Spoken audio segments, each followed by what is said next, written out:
The wind that night screamed like a wounded animal across the Montana plains.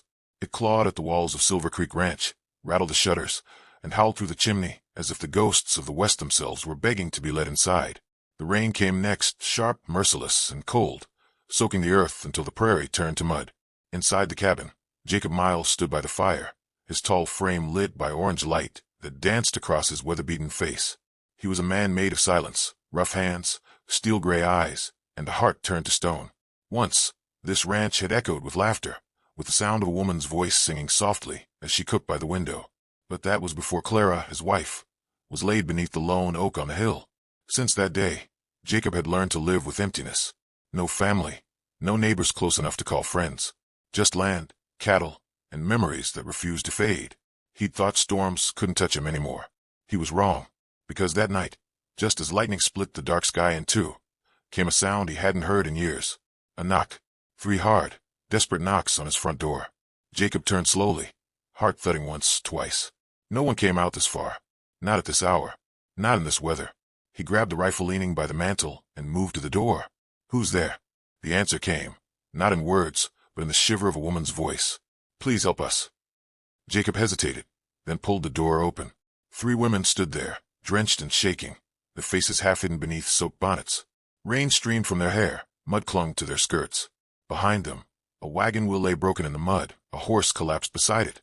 The youngest, maybe 20, clutched a small canvas bag like it held her whole world. Her lips were pale, her eyes wide with something that looked like both fear and exhaustion. The second, older and sturdier, held her arm protectively around the first, a motherly strength in her eyes, but also sorrow. The third, she stood tall, defiant, like the storm itself had challenged her and lost. Jacob didn't speak. He simply stepped aside. "Get in," he said. "Storm's bad tonight." The women hesitated only a moment before stepping over the threshold. The smell of rain followed them inside. The fire crackled again as Jacob threw another log into the hearth. Steam rose from their dresses as the warmth began to chase away the cold. He poured water from the kettle into 3 tin mugs and set them before his guests. "You're safe here," he said gruffly. "For the night, at least." The tall woman, the one with the proud eyes, gave a small nod. "Thank you, sir. I'm Lila Monroe. This is Martha Bell, and the young one here is Evelyn Carter. We were heading west to Fort Bridger. Our wagon broke a few miles back." Jacob studied them quietly. Their boots were torn, their hands blistered, and their eyes spoke of more than just travel. They carried secrets, heavy ones, but he didn't ask. He'd learned that out here, sometimes silence was the kindest thing a man could offer. "You can stay in the spare room," he said finally. "There's only one bed. I'll bring in some blankets." Evelyn's voice trembled as she said, "We're grateful, Mr. Miles." Truly. Jacob looked at her, soft brown hair clinging to her cheeks, a face too young to carry so much fear. Something inside him shifted, something he'd thought buried with Clara. Hours passed. Outside, thunder still rolled like an angry god, but inside, the small cabin had grown warm again. Martha sat near the fire, mending a torn hem with careful fingers. Evelyn had fallen asleep in the chair, head resting on her arm. Lila stood by the window, staring out into the storm. Jacob sat across the room, sharpening his knife on a whetstone, pretending not to notice how quiet they were. Finally, Lila turned. "You live here alone?" 3 years now," he said. "Must get lonely." He looked up, his eyes catching the firelight. "Used to it." She gave a faint smile. "No one ever gets used to it." Her voice was steady, but Jacob could hear the ache beneath it, the same hollow note he heard in himself sometimes, late at night when the wind sang through the plains. He set the knife down. "What happened out there?" Martha stopped sewing. The fire popped. Evelyn stirred in her sleep. Lila hesitated before answering. "We were traveling with others, a few families heading west. Bandits hit the trail near the canyon. We lost everything. The men who survived turned back. We kept going." Jacob's jaw tightened. He'd seen what men could do when law was miles away. "You shouldn't have been out here alone." Lila's eyes flashed. "We didn't have a choice." Jacob respected that. He'd seen that kind of fire before, in Clara, when she'd insisted on helping him build the barn herself, refusing to let the frontier beat her down. He nodded slowly. "You'll rest here until the trail dries. Then we'll see about fixing your wagon." Days passed. The storm left behind a world washed clean, blue skies, and the smell of wet earth. And for the first time in years, Silver Creek Ranch felt alive again. Martha took over the kitchen without being asked. The smell of fresh bread filled the cabin, something Jacob hadn't smelled since Clara. Evelyn helped with the horses, Gentle hands and soft laughter that made the animals and Jacob calm. Lila spent her mornings outside, helping repair fences, sleeves rolled up, her hands rough from work, but her spirit untamed. "You don't talk much, do you?" she said one afternoon as they stacked hay in the barn. Jacob shrugged. "Words don't fix fences." She grinned. "Maybe not, but sometimes they fix hearts." He said nothing, but she caught the ghost of a smile flicker across his lips. That night, as the moon rose over the hills, Evelyn found Jacob sitting by the fire, staring into the flames. "You miss her, don't you?" she said softly. He didn't look up. "Every day. My mama died when I was little," Evelyn whispered. "I remember the sound of her humming when she cooked. Sometimes I think I still hear it in the wind." Jacob's throat tightened. "You will. Some sounds don't fade." For a long while, neither spoke. The fire burned low, and outside, crickets sang in the grass. By the end of the week, laughter had returned to the house. Martha sang while she cooked. Lila teased Jacob about his coffee being strong enough to wake the dead. Evelyn began sketching flowers in an old notebook she found in the drawer. But peace on the frontier never lasts long. One morning, as Jacob was mending a gate, he saw riders on the horizon, dark silhouettes against the sun. He froze. 6 men, armed. When he came inside, his face was pale. "You expecting company?" he asked quietly. Lila's hands went still around the kettle handle. Martha exchanged a fearful glance with Evelyn. "No," Lila said finally. Her voice had gone cold. "We were hoping he'd given up." "Who?" Lila looked Jacob straight in the eyes. "Caleb Turner." Jacob's breath caught. The name hit like a bullet to the chest. He hadn't heard it in years, but he remembered. Turner, the land baron who tried to seize every ranch within 50 miles, including his own, the man responsible for the fire that had killed Clara. Jacob felt old pain twist deep inside him. "He's alive." Lila nodded grimly. "And he wants us." Evelyn's husband owed him money. When he died, Turner claimed we belonged to him now. "Property," he said. Jacob's hand curled into a fist. "He won't touch you again. Not while I'm here." That night, none of them slept much. The wind outside carried the smell of rain again, another storm brewing. Jacob sat by the window, rifle across his knees, watching the hills. Evelyn came quietly and sat beside him. "Do you think he'll come here?" Jacob's voice was low. "Men like Turner always do. They take until someone stops them." She swallowed hard. "You'd fight for us?" He turned to her, and his eyes softened. "You've given this place life again. I'll fight for that." Evelyn's eyes filled with tears. She reached out, just for a moment, and laid her hand over his. "Thank you." For a second, the silence between them felt warm, almost holy. When dawn came, the first drops of rain began to fall once more. Jacob checked his rifle, tightened the saddle on his horse, and looked toward the hills.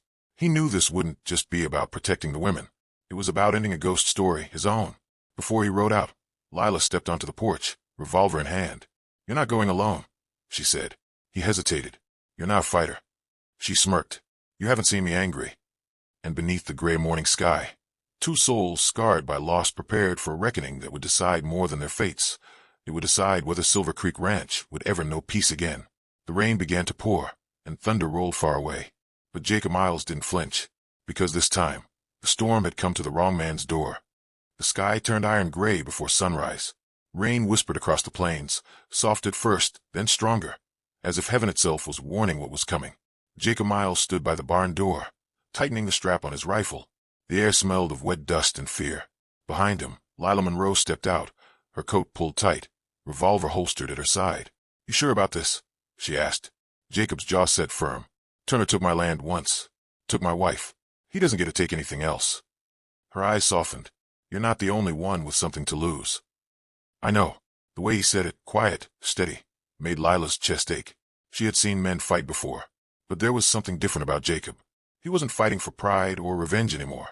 He was fighting for peace, for a small flicker of light that 3 lost women had unknowingly brought back into his life. They didn't have to wait long. By mid-morning, the thunder of hooves rolled over the hills. 6 riders, coats dark with rain, guns strapped across their saddles, coming hard towards Silver Creek Ranch. Jacob took his position behind the corral fence. Lila crouched beside the porch, steady hands despite the pounding of her heart. Inside the cabin, Martha pushed a heavy dresser against the door, while Evelyn knelt by the window, clutching a Bible with trembling fingers. "Lord," she whispered, "don't let him take anyone else." When the riders came close enough to see their faces, Jacob knew half of them. Men who'd once worked his own fields now turned into hired guns for Turner. The one leading them, Caleb Turner himself, dismounted first. He was older than Jacob remembered, but the cruelty in his eyes hadn't aged a day. His smile was a cold, crooked scar across his face. "Well, well," he drawled. "The mighty Jacob Miles. Thought you crawled into a bottle and died years ago." Jacob stepped forward through the rain, his rifle resting in his hands. "You shouldn't have come back." Turner laughed, glancing at the cabin. "You always did have a weakness for stray women. Guess you're running a charity now." Jacob's voice was calm, deadly. "You turn your horse around, Caleb. You ride east and don't look back." Turner's grin widened. "Oh, what?" The answer came not in words, but in the crack of a rifle. One of Turner's men screamed and fell from his saddle. Lila had fired from the porch, her shot clean, her face cold as steel. Chaos erupted. Gunfire tore through the rain. Jacob ducked behind a fence post, returning fire with measured precision. Every pull of the trigger was a release of grief, of guilt, of years of silence. Lila moved like a shadow between the porch beams, reloading, firing again, shouting for Martha and Evelyn to stay down. Inside, glass shattered as bullets ripped through the windows. Martha pulled Evelyn to the floor, covering her with her own body. "Stay still, sweetheart," she whispered. "It'll be over soon." Outside, Jacob's shoulder burned as a bullet grazed him, but he didn't stop. He saw Turner on his horse, aiming straight for Lila. "Lila," he yelled, but she was faster. Her revolver flashed once, and Turner's hat flew from his head. The next second, Jacob's rifle roared, and the last of Turner's men fell into the mud. The battlefield went quiet except for the hiss of rain and the heavy sound of Jacob's breathing. Turner was still standing. His gun was drawn, his face twisted in rage. "You think you've won, Miles?" he spat. "This land, these women, they'll all leave you. You'll die alone, same as before." Jacob stepped closer, his boots sinking in the wet ground. "Maybe, but I'll die free." The two men stared at each other, 10 years of hate burning between them, and then Turner fired. Jacob staggered back as the bullet struck his shoulder, pain flaring white-hot, but he didn't fall. He raised his rifle, aimed through the haze of rain, and pulled the trigger. The shot echoed through the valley. Caleb Turner fell to his knees, shock frozen on his face, and collapsed into the mud. For a long time, nothing moved. The rain softened, and thunder rolled away into the distance. Jacob stood there, chest heaving, blood dripping from his sleeve, and felt something strange, something he hadn't felt since Clara's laughter once filled this land. Peace. When Jacob came to, he was lying in his bed, light filtering through the window. The smell of herbs and warm broth filled the room. Martha sat by his side, changing the bandage on his arm with gentle hands. "You're lucky," she said softly. "The bullet went clean through." Jacob managed a weak smile. "Didn't feel lucky." Lila appeared in the doorway, her hair damp, her shirt sleeves rolled to her elbows. "You saved us, Miles." He shook his head. "We saved each other." Behind her, Evelyn carried a bowl of soup, setting it carefully by his bed. Her eyes were red from crying, but she smiled. "The storm's gone," she whispered. Jacob turned his head toward the window. Outside, the world glowed new again, sunlight spilling over green hills, birds singing in the distance. The same land that had once taken everything from him was now giving something back. Days turned to weeks. Jacob healed slowly. The women stayed, at first because they had nowhere else to go, and then because they no longer wanted to leave.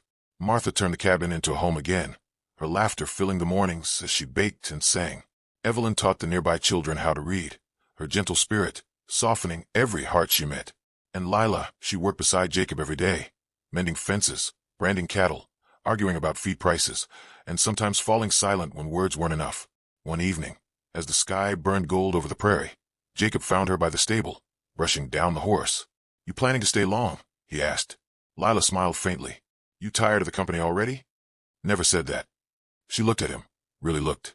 The lines of his face were rough, but his eyes had softened since that first stormy night. "I think I could get used to this place," she said quietly. "Used to you." Jacob stepped closer, his voice low. "I don't have much to offer." "You have more than you think," she whispered. "You have peace. You have courage. You have a heart that still knows how to care." For a long moment, neither moved. The only sound was the wind in the grass and the heartbeat of the land itself. Then Jacob reached out and brushed a strand of hair from her cheek. "I thought I'd buried everything worth feeling," he said, "but you proved me wrong." She smiled, eyes glistening. "Maybe that's what storms are for, to wash away what's gone, so something new can grow." A few weeks later, Jacob stood on the hill overlooking the ranch, the same hill where Clara's grave rested beneath the oak tree. He placed a hand on the wooden cross and whispered, "Thank you for loving me once. I think you'd be glad I found a way to live again." Below him, laughter echoed from the house, Martha calling the others for supper, Evelyn chasing a stray chicken, Lila leaning on the porch rail watching the sunset. For the first time in years, the ranch didn't feel empty.